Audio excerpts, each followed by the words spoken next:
This is WDO News, and allegedly we have some huge roster changes happening within Wolfey's Draft League. I asked the VGC star himself if he could tell us more. Thanks, Joey.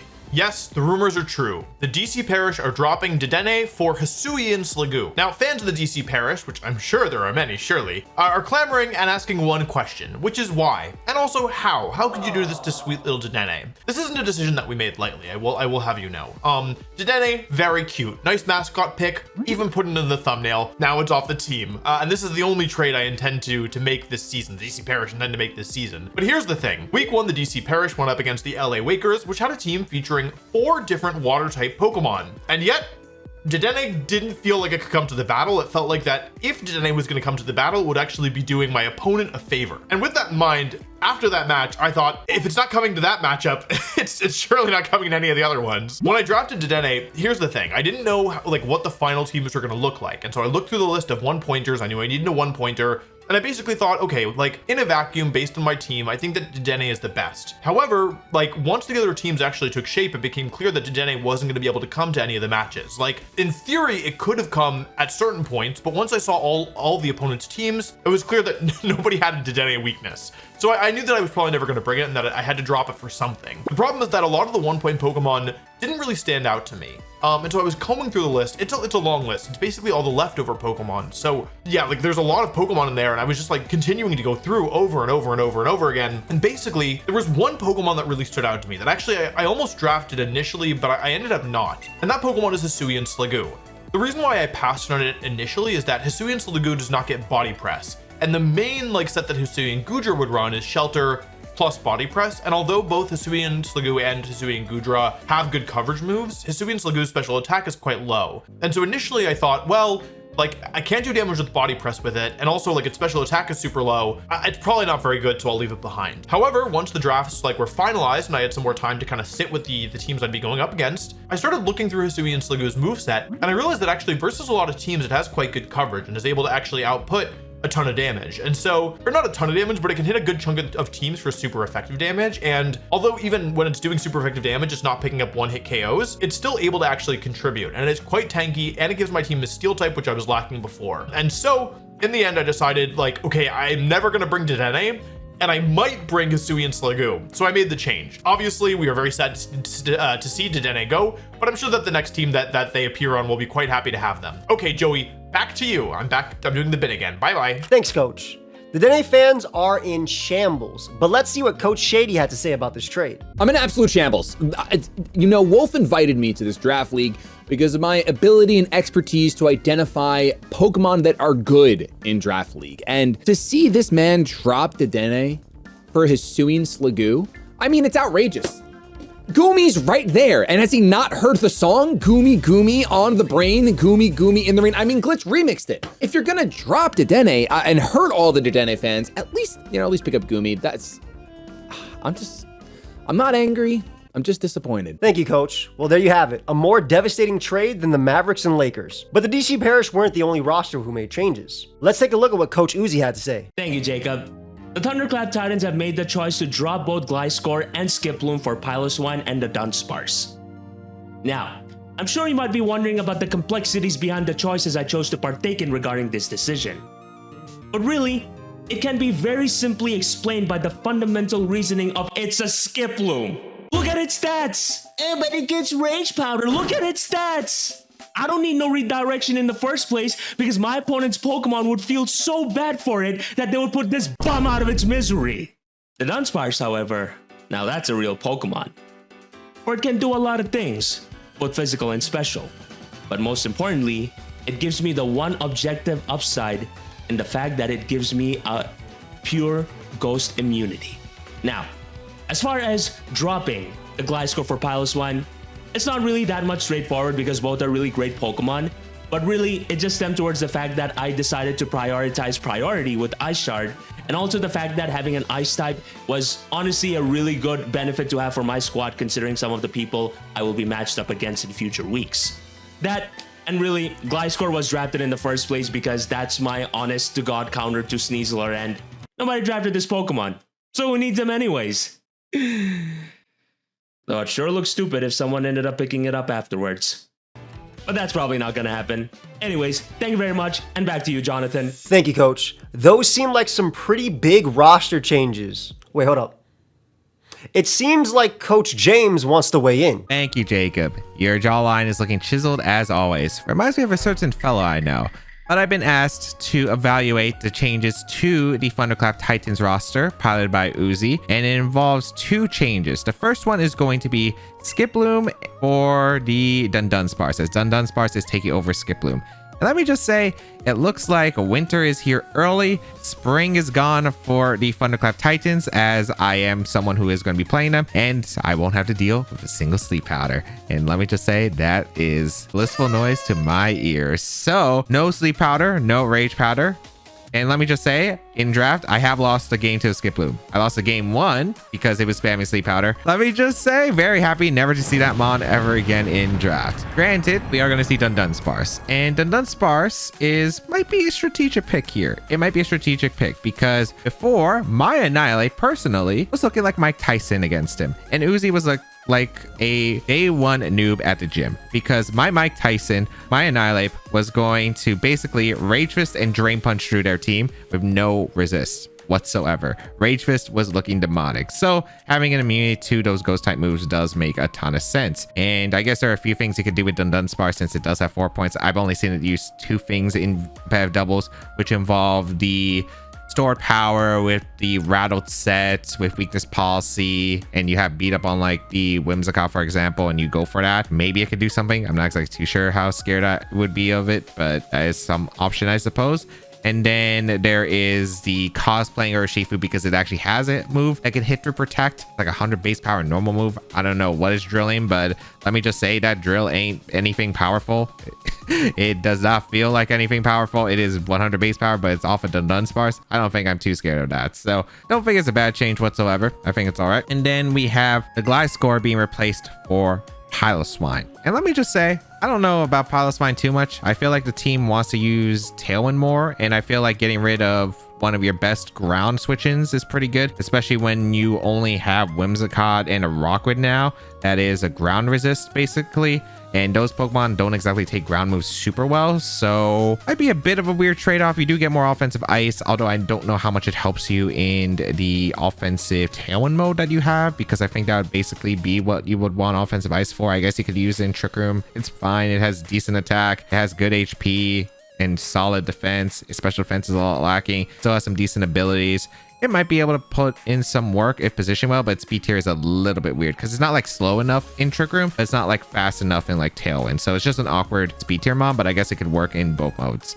So it's a bit unfortunate to see the Skiploom and the Gliscor go, as you know, they are Pokemon that kind of have been relevant in VGC Reg H, at least Skiploom for Draft League, and I guess Gliscor has actually day 2 some Reg H regionals, so this could be a massive mistake, but we will unfortunately be seeing them going. I hope they have a better career than Wolfey, which I'm pretty sure I saw on the tracks of the underground subway here in New York a few days ago. So economy's rough out here, and I hope they will find maybe a new home eventually. But back to you, Jacob. Thank you, Coach. Some of the other coaches actually took advantage of some of the free agents available. Let's see what Coach Mount had to say. Hey guys, Mount here, gonna give you the lowdown on my newest, hottest trades for the WDL Community Idols roster. So I made a few swaps. I traded in Raichu, Exeggutor, and Sentret, unfortunately, for Electivire, Vileplume, and Skiploom, not Jumpluff. So what happened was, I suppose it was week 2 at the time. I hadn't played Uzi yet, but my roster against Uzi was locked. So these would be changes that were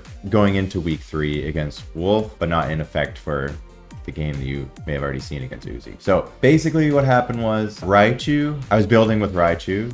Raichu came to the game against Uzi, and I was like, damn, Electivire would be really great if I had it on this team right now, because Raichu is just not doing the job that I wanted him to. And I actually had Electivire, initially, I drafted Electivire and dropped it in the grace period for Raichu because my team had no speed and I didn't want to lose to like Adamant Cinderace and stuff, so I picked up Raichu before week 1. Anyway, we're back on Electivire, you know, because Follow Me is really good, and Taunt is something that Raichu doesn't have, so I thought that would be a nice combo. So my team is really slow again going into week 3, but that's life. What really prompted my transactions, though, beyond the whole Raichu Electivire thing, Skiploom got dropped. Dude, Skiploom, let me tell you, I tried to draft Skiploom, but I didn't look at what people had drafted, and so I was like, Skiploom, baby, that's my last pick, and then everyone told me that Uzi already took him. So, but Uzi dropped Skiploom.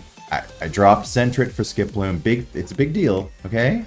I know they're just 1-pointers, but Skiploom in the sun, that's a really annoying mon to fight. And so I lost my Follow Me. That was also part of the reason I wanted Electivire, because I don't like only having Rage Powder. I feel like Rage Powder is very easy to counter if you want to. So I like Follow Me as an option. Part of the reason I wanted Electivire, okay? And then lastly, Electivire is 2 more points than Raichu was, so I had to cut some points somewhere. So unfortunately, I had to cut Exeggutor for Vileplume, who's 2 points cheaper. Now there's pros and cons. I think it's a bit of a lateral move on paper. One of the cons though is I lose my second Trick Room option, but as a pro, I gain poison typing instead of another redundant psychic type. So that's kind of cool, especially like going to Wolf, who has Glamora, so pretty good for week 3. Also, I didn't realize it when I drafted Exeggutor, but it doesn't have Weather Ball. And Vileplume does. And also Strength Sap is really good. And you can run defensive Vileplume quite well with just the other ability, you know? The one that you don't like to touch. It poisons you, it paralyzes you. Effect Spore, that's the one. Puts you to sleep. So anyway, thank you for listening to my breakdown. You may see me again soon for the next edition of Weekly Transactions. Thanks for watching. Bye. Those changes might have made Mount happy, but some other coaches, not so much. What am I supposed to be talking about again? Oh, that's right. Okay, Mount's changes for this upcoming week of the Wolf Draft League include dropping the Sentret, the Exeggutor, as well as the Raichu, and picking up Electivire, Skiploom, and Vileplume. The Skiploom and the Vileplume make so much sense. You've got the Torkoal on the team, so you've got all of that Chlorophyll synergy, but I can't get behind this Electivire pick. You had 3 relatively cute Pokemon. I mean, like Sentret, it's so fluffy. Raichu, who doesn't love Raichu? And Exeggutor is so derpy, it falls into the category of it becomes cute because of that reason. But Electivire is one of the ugliest Pokemon I think you could have picked up if you look at the entire draft board. PR nightmare. And that's all I gotta say. Back to you, Jake. Baby, it doesn't matter what she said. You have a beautiful personality. Thank you, Coach, for the problems at home. There was one last coach that ended up making changes. And these were the biggest changes we've seen so far. All right, settle down, settle down. Yes, the rumors are true. The LA Wakers did trade away over half their roster. Poltergeist tore its ACL. We've sent as much support to their family, but we needed healing fast, which is why we traded it for Comfey. Zebstrike and Alamola kept infighting. We had to get them off the team for their own good. We upgraded them to Jolteon and Lapras. Higher speed, freeze drive, and Parish song now enabled. We're looking at you, Wolfey. Its week 2 performance wasn't enough to redeem its week 1 performance. Rhyperior is now gone. We realize with age, it's harder to perform. So we picked up its son, Rhydon, in its place. He's showing a lot of promise, just like his father, and he's in his prime. We also let go of our fighting type Raoulu for a different fighting type, Hisuian Sneasel, giving us Fake Out and a strong close combat. We've had a lot of success with its cousin in the past, and we're gonna try it out. Our final trade was a Psychic for a Psychic. Meowstic for Chimecho. Probably one of our harder trades. With Rhydon coming to the team, we wanted a ground immunity next to it, so we can click Earthquake. And Chimecho does just that, and for 1 point, it's a pretty big steal. Thank you, Coach. I know those trades were hard because you love all those Pokemon. I think that's all we have. Oh! Just in, we managed to make contact with our traveling coach. This just in, I'm getting word that the Los Angeles Wakers have traded away over half their roster before the end of the trade deadline and have retooled completely. It's clear to me that our Chalabron is calling the shots here. He wants to win a championship, and so let's take a look at these changes and dissect them. First of all, Rhyperior is out. This is definitely the most shocking one, but Rhyperior was brought onto this team to hit its moves, and it did not connect. If you are not hitting those rock slides, you are out. And so Rhyperior, of course, had what almost was an amazing week 1 against Wolf, but ultimately missed that rock slide against Primarina, and that was enough for it to get removed. And so it's now been replaced with Rhydon. I actually really love this trade, I think, because Rhydon is so much cheaper. Of course, Rhydon, Rhyperior's younger counterpart, still a little bit newer to the league, but has lots of experience as well. And of course, has that amazing ability in Lightning Rod. And Rhydon is a Pokemon that's actually been used even in restricted VGC formats, often as a Miraidon counter. Of course, its main selling point is, hey, I'm bulky, I can soak up electric type damage, and I'm much cheaper than Rhyperior. And so I think this is a move that makes a ton of sense. Meowstic Meow has now been replaced with Comfey. I think this is also really scary, right? Because now you have Comfey being able to threaten with Floral Healing. The idea of like Greninja or Chaladon Comfey as a combination is really scary, where you like boost up your Chaladon. Chaladon is super bulky, and then Comfey can come in and consistently heal. Comfey is only 1 point more expensive than the Meowstic, and so yeah, I think this is a move that makes a lot of sense. Riolu has also been replaced for Hisuian Sneasel. I also love this move. I think Riolu, when you look at it, is mainly kind of a coaching bot, right? And so if you look at the Wakers team, there are a couple Pokemon that like to receive coaching, but it was probably best paired with that Rhyperior. But now that Rhyperior has been removed, I think Hisuian Sneasel gives the Wakers some fast-paced fake-out disruption, which is really nice. Joey has some experience using regular Sneasel as well back in the SPL, and so yeah, this is a Pokemon that he likely, will know how to utilize because he's used something very similar. The remaining transactions are Zebstrika for Jolteon, Alomomola for Lapras, and Poltergeist for Chimecho. I think Joey has now retooled and gotten a lot of value with the point structure, right? Before it was 2 more expensive picks in Rhyperior, Meowstic Meow, and a couple of 4-point picks or under in Riolu, Zebstrika, Alomomola, and Poltergeist. By trading Rhyperior away for Rhydon, it gives him more points to work with, and so Jolteon is a 7-point pick. I'm not sure how big of a Pokemon this will be, but it's one that you have to respect in the team building process, right? Because it, of course, also is really fast-paced and has a great ability as well, and so I love the threat of both Jolteon and Rhydon to cover for, obviously, Joey having multiple water-type Pokemon in Pelipper, Lapras, Basculegion, as well as Greninja. And then I think Lapras is a steal for a 2-point pick, honestly. It is bulky, also has the ability to soak up water-type damage, and gets access to Freeze Dry, which is really nice, because if you look at the Wakers team, obviously it is very centered around rain, and so people are often going to use, for example, Water Terra or Grass Terra to get around that, but you know what can hit those for super effective? Freeze Dry. And so Lapras gives the Wakers some much needed defense as well, and I think for a 2-point pick, it's one that can definitely come off the bench here and there and can steal some games in surprise matchups. Finally, you've got Chimecho.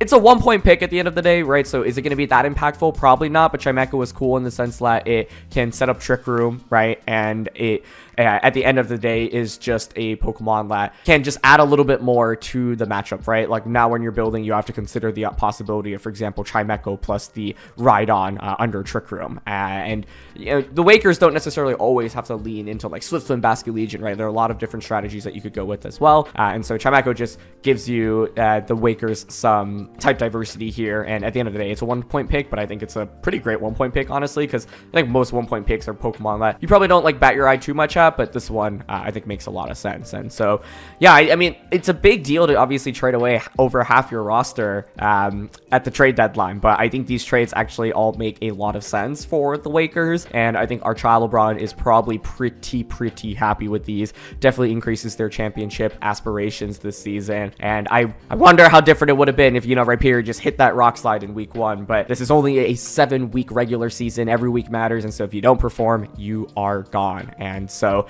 yeah, I think the main thing that I will miss from the Wakers is actually that Poltergeist. I thought that was a really good 3-point pick, and Poltergeist is something that Joey has used multiple of his rosters, right? It was a big component of his SPL team as well, but I think at the end of the day, he made the math work out, right, and played the points perfectly. And so I think Rhydon is just a phenomenal replacement for the Rhyperior. Trading down allows him to get a lot more value with some of his other points, and yeah, we'll see how Jolteon performs. I think Jolteon is kind of one of the main, and Lapras are like 2 of the main Pokemon I'm looking at in his team, because I think like Rhydon, Sneasel, Comfey will probably come out in some matchups. Curious when Jolteon and Lapras make an appearance and which weeks, yeah, they will be like star players in. But overall, big boost for the Wakers, and we'll see how the season plays out for them. Thank you, Coach. We appreciate all you had to say. What do you guys think about this week's changes? Make sure you stay tuned for week 3 coming up this Saturday and Sunday. Leave a like and check out all the coaches. Bye.